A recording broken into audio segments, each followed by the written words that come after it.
Oke, assalamualaikum warahmatullahi wabarakatuh, teman-teman ya.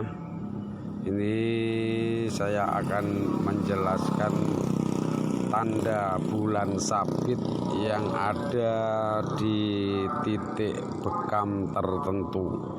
Bulan sabit ini sering terjadi atau nampak di titik jantung dan paru-paru. Tapi yang ini tadi adalah berada di lengan ya. Apabila bulan sabit ini muncul di titik jantung atau paru-paru atau titik organ yang lain, artinya orang itu ada indikasinya terkena penyakit organ dalam. Misalkan di titik jantung, ya berarti jantungnya terindikasi ada gejala misalkan koroner atau penyumbatan yang ada hubungannya dengan jantung atau paru-paru. Tapi yang terjadi tadi ketika saya membekam si pasien itu, terjadinya bulan sabit ini adalah terjadi di titik pundak ya. Di titik pundak artinya apa? Kalau di titik pundak itu ada indikasi di persendian tulang lunaknya ada sesuatu yang mengganggu.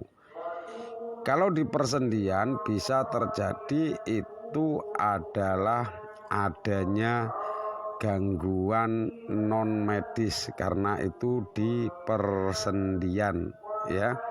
Dan kemudian langsung saya susul dengan melakukan satu analisa secara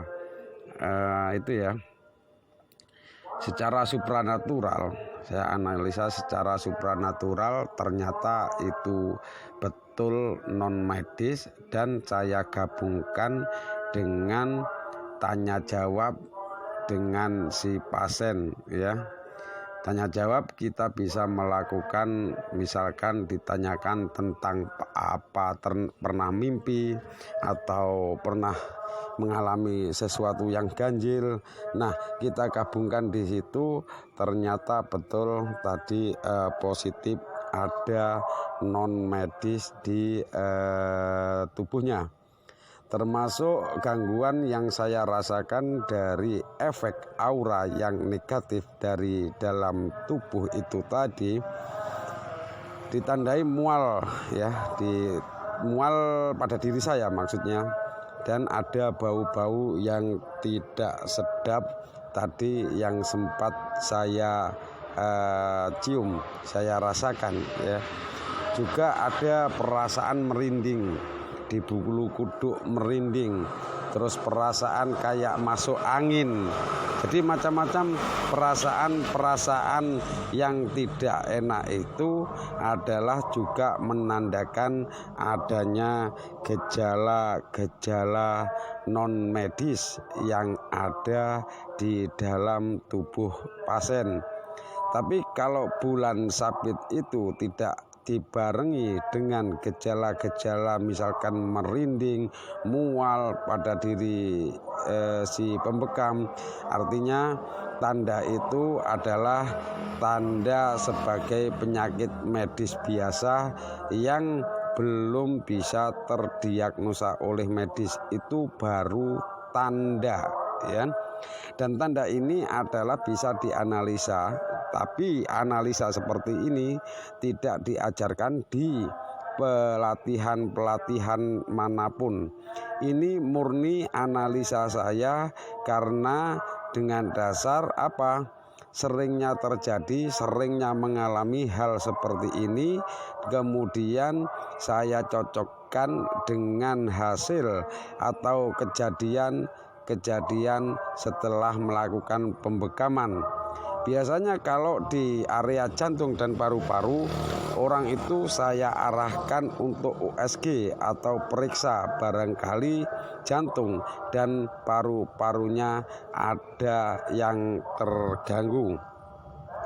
Kemudian yang ini tadi adalah 39 titik, tapi saya tambah itu tadi menjadi 41 titik bekam. Kenapa begitu banyak dan saya lakukan?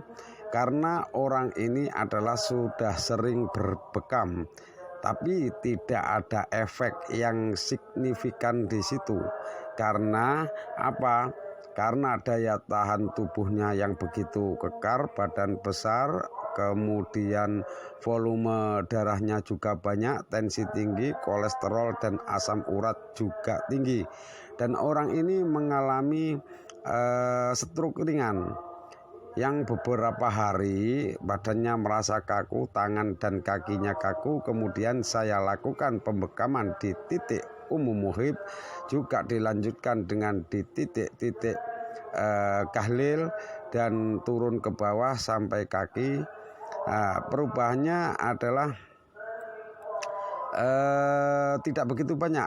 Ada perubahan tapi tidak begitu banyak.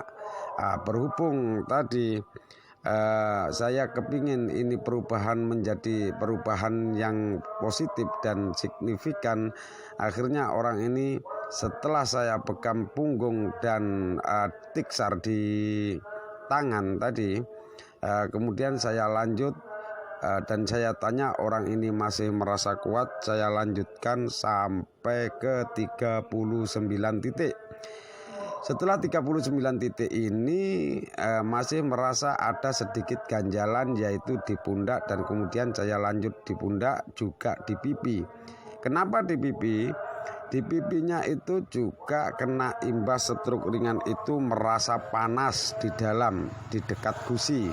Dan alhamdulillah setelah saya bekam tadi, rasa panas itu menjadi hilang, ya, menjadi hilang. Mudah-mudahan rasa panas itu tidak balik lagi. Kenapa saya berani membekam begitu banyak? Itu dasarnya adalah satu perbandingan. Saya bandingkan dengan ketika donor. Orang ini adalah juga ahli donor sebetulnya. Kalau donor darah itu kalau sebesar ini biasanya diambil 250 cc atau 300 cc. Sedangkan jumlah darah yang dikeluarkan dari titik bekam itu tadi tidak sampai 200 cc. Lagipun kalau donor yang dikeluarkan itu darah yang bernutrisi, dan kalau bekam yang dikeluarkan adalah darah yang sudah tidak terpakai, darah yang kotor, darah yang mengandung racun. Ini akan lebih menguntungkan si pasien. Dikeluarkan lebih banyak, dia pasti akan lebih ringan dibandingkan kalau dikeluarkan secara dengan donor. Ya, demikian ya penjelasan dari saya, mudah-mudahan bisa dipahami. Namun penjelasan ini tidak akan sama dengan penterapis yang lain atau pelatihan yang lain, karena penjelasan seperti ini tidak diajarkan di pelatihan. Ini murni dari analisa saya, juga hasil sharing dengan teman-teman medis, juga dengan teman-teman penterapis sejawat dengan saya. Demikian